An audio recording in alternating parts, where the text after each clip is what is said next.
사랑하는 성도 여러분, 안녕하십니까? 12월 29일 화요일 성경 바로 읽기 시간입니다. 이 시간 우리가 함께 살펴볼 주제는 하나님의 뜻을 알 수 있는 비결입니다. 어떤 사람들이 하늘나라에 들어갈 수 있겠습니까? 마태복음 7장 21절입니다. 나더러 주여 주여 하는 자마다 천국에 다 들어갈 것이 아니요 다만 하늘에 계신 내 아버지의 뜻대로 행하는 자라야 들어가리라.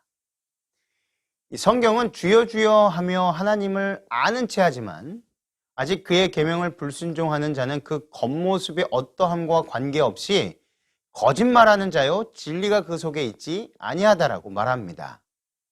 성경은 하나님의 뜻에 대하여 단순히 말만 하는 사람, 하나님만 부르는 사람이 다 천국에 들어갈 수 있는 것이 아니라고 분명하게 말합니다. 하나님에 대한 믿음은 반드시 행함을 수반하나 꼭 그 행함이 가식에 불과한 경우도 있습니다. 야고보서 2장 17절에는 행함이 없는 믿음은 그 자체가 죽은 것이다라는 말은 참으로 진실된 말씀입니다.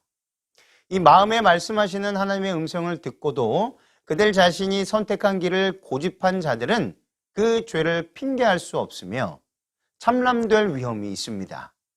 성경은 오직 하늘아버지의 뜻대로 행하는 자만이 천국에 들어갈 것이라고 말하고 있습니다.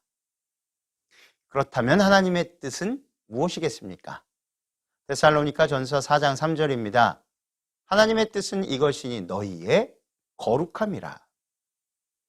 이 천국은 하늘아버지의 뜻대로 하는 자만이 들어갈 곳이라고 말합니다. 그리고 하나님의 뜻은 우리가 거룩해지는 것입니다. 여기서 하나님의 뜻은 하나님의 자녀들에 대한 하나님의 바람을 나타냅니다. 하나님의 가족에 속한 단 한 사람이라도 어떤 종류의 죄 때문에 멸망하는 것은 하나님의 뜻이 아닙니다. 데살로니가 전서 4장 3절의 거룩함을 킹제임스 성경에서는 sanctificate, 다시 말해 성화로 번역하고 있습니다. 헬라어 하기아스모스라는 말은 포괄적이므로 순결을 염두에 두고 있지만 더 큰 의미로 하나님의 뜻은 우리가 완전히 성별될 때에만 실현될 수 있습니다. 우리를 거룩해지도록 하기 위해 그리스도가 죽었다 해도 그런 결과는 한순간에 얻어지지 않습니다.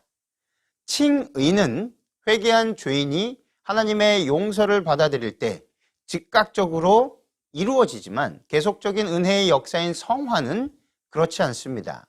그것은 로마서 12장 1절 2절에도 한순간, 한시간, 하루의 일이 아니라 우리 인생, 평생의 사업임을 말하고 있습니다. 죄인에게 있어서 거룩함을 입는다는 의미는 어떤 의미이겠습니까? 히브리서 12장 14절입니다. 모든 사람으로 더불어 화평함과 거룩함을 쫓으라. 이것이 없이는 아무도 주를 보지 못하리라. 주를 본다는 말은 곧 구원받아 천국 백성이 된다는 말입니다. 그런데 거룩함 없이는 주를 보지 못한다고 성경은 분명하게 말하고 있습니다. 그러므로 우리가 거룩한 사람이 되는 것은 매우 중요합니다. 이 참된 거룩함이란 하나님을 위해 자신을 구별하는 것을 말하고 있습니다. 거룩함과 마음이 청결하다는 말은 사람이 절대적으로 죄가 없다는 것, 다시 말해 죄인의 상태가 아닌 불멸의 몸을 가지고 죽음을 맛보지 않는 예수님 재림 때에 있을 그런 모습을 의미하지 않고 오히려 그의 동기가 옳고 그리스도의 은혜로 과거의 잘못에 완전히 등을 돌리고 예수 그리스도 안에서 완전의 목표를 향해 쫓아가는 것을 의미합니다. 그렇다면 어떻게 해야 우리가 거룩해질 수 있겠습니까? 디모데전서 4장 5절입니다. 하나님의 말씀과 기도로 거룩하여 짐이라. 그렇습니다. 천국은 하나님의 뜻을 행하는 자가 들어갈 수 있습니다. 하나님의 뜻은 거룩함입니다. 우리가 거룩해질 수 있는 방법은 오직 하나님의 말씀과 기도로 가능해지는 것입니다. 우리를 거룩하게 하는 하나님의 말씀은 곧 하나님의 성문화된 명령을 말하고 그리스도인들은 그들의 삶의 패턴을 한결같이 성경과 일치시켜야 함을 뜻합니다. 우리를 거룩하게 하는 진실한 기도는 죄에서 자기를 회복시키려는 하나님의 계획에 온전히 협력하는 사람이 시도를 보여줍니다. 매 식사 전과 하루 중에 빈번히 기도한다고 해도 주의 사랑과 지혜에 대한 감사를 너무 자주 표현하는 것은 아닙니다. 우리는 생애에서 하나님의 말씀과 기도는 다른 모든 감화력 가운데 일부가 아니라 다른 모든 감화를 지배하는 영향력이 되어야 함을 반드시 잊지 않고 기억해야만 하는 것입니다. 이 거룩함 외에 또 다른 하나님의 뜻이 있습니까? 성경은 무엇이라 말하고 있을까요? 데살로니가 전서 5장 16절 18절 말씀입니다. 항상 기뻐하라. 쉬지 말고 기도하라. 범사에 감사하라. 이는 그리스도 예수 안에서 너희를 향하신 하나님의 뜻이니라. 성경은 항상 기뻐하는 것, 늘 기도하는 것, 모든 일에 감사하는 것이 하나님의 뜻이라고 말하고 있습니다. 항상, 늘, 범사라는 말은 그럴 수 없는 환경과 상황에 처해 있다 하더라도 그렇게 하라는 의미가 담겨 있습니다. 항상 기뻐하라. 즉, 현재 만족해서든지 미래의 행복을 기대해서든지 간에 그리스도인은 기뻐해야 할 충분한 이유가 있다는 것입니다. 쉬지 말고 기도하라. 즉, 하늘 아버지와 활기찬 연결이 언제나 첫째가 되어야 한다는 것을 분명하게 언급하고 있습니다. 범사에 감사하라. 즉, 기쁨에 처했든지 슬픔에 처했든지 상관없이 모든 환경에서 감사해야 함을 말하고 있습니다. 다니엘은 그의 생명을 취하고자 계획된 칙령을 알았을 때도 하나님께 진심으로 감사했습니다.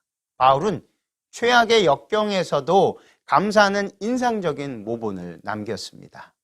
감사하는 것은 그리스도인의 습관이 되어야 하고 건강과 기쁨은 그것에 의하여 증진됩니다.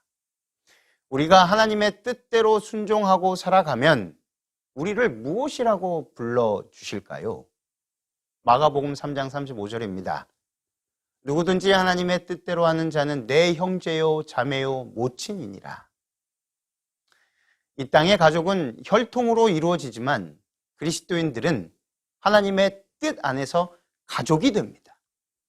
우리는 하나님의 뜻 가운데서 같은 믿음과 같은 소망을 가지고 사랑하며 살아가는 그리스도인 영적 공동체가 되어가는 것입니다. 하나님을 아버지로 인정하는 모든 사람은 하늘과 땅에 있는 모든 가족의 일원입니다. 그리스도인과 하늘 아버지를 묶어주고 또 그리스도인 서로를 묶어주는 유대는 혈연보다도 강하고 진실하며 더욱더 오래가는 것을 경험하게 되는 것입니다. 하나님의 뜻대로 하는 근심은 우리를 어디로 이끌겠습니까? 고린도 후서 7장 10절입니다. 하나님의 뜻대로 하는 근심은 후회할 것이 없는 구원에 이르게 하는 회개를 이루는 것이요 세상 근심은 사망을 이루는 것이니라. 이 세상의 근심과 하나님의 뜻대로 하는 근심은 분명한 차이가 있습니다. 세상의 근심은 죄 자체보다는 죄의 결과와 세상 및 세상의 친구들에게 신뢰를 잃은 것에 대한 후회로 인하여 사망에 이르게 되는 것입니다. 그러나 하나님의 뜻대로 하는 근심은 회개를 이루고 마침내 구원에 이르게 되는 것입니다. 하나님의 뜻대로 하는 근심이란 죄를 진정으로 슬퍼하고 뉘우치며 죄와 분리되고 죄로 이끄는 유혹에 그리스도의 은혜로 저항하고자 결심하는 것을 말합니다. 죄에 대한 참된 근심과 거짓된 근심의 차이점을 예수의 재판 때 베드로와 유다가 보여준 대조적인 모습에서 찾아볼 수 있습니다. 둘 다 쓰라린 가책을 느꼈습니다. 한 사람은 죄에 대해 진정으로 근심했기에 그리스도 안에서 새 생명으로 인도되었고, 그러나 다른 한 사람은 죄의 결과만 근심한 나머지 처절한 절망에 빠져서 스스로 목숨을 끊는 자살하게 됐다는 것입니다. 그렇다면 하나님의 뜻을 행하는 사람의 축복은 무엇이겠습니까? 요한일서 2장 17절입니다. 이 세상도 그 정욕도 지나가되 오직 하나님의 뜻을 행하는 이는 영원히 거하느니라. 세상의 쾌락과 즐거움을 따라 사는 삶은 지나갈 것입니다. 그러나 하나님의 뜻을 행하는 사람은 영원한 천국에 거하게 될 것입니다. 그것이 하나님의 뜻을 행하는 사람이 받을 축복입니다. 세상을 사랑하는 자는 아주 일시적인 것, 죽음과 죄에 완전히 하나가 되었기 때문에 결국에는 그것들과 함께 소멸할 것이 틀림없는 것을 사랑합니다.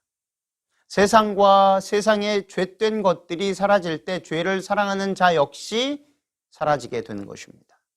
그러나 자기의 애정을 영원한 하나님과 그분의 영원한 왕국, 그리고 항상 살아있는 의의 원칙에 두는 사람은 영원히 거할 것입니다.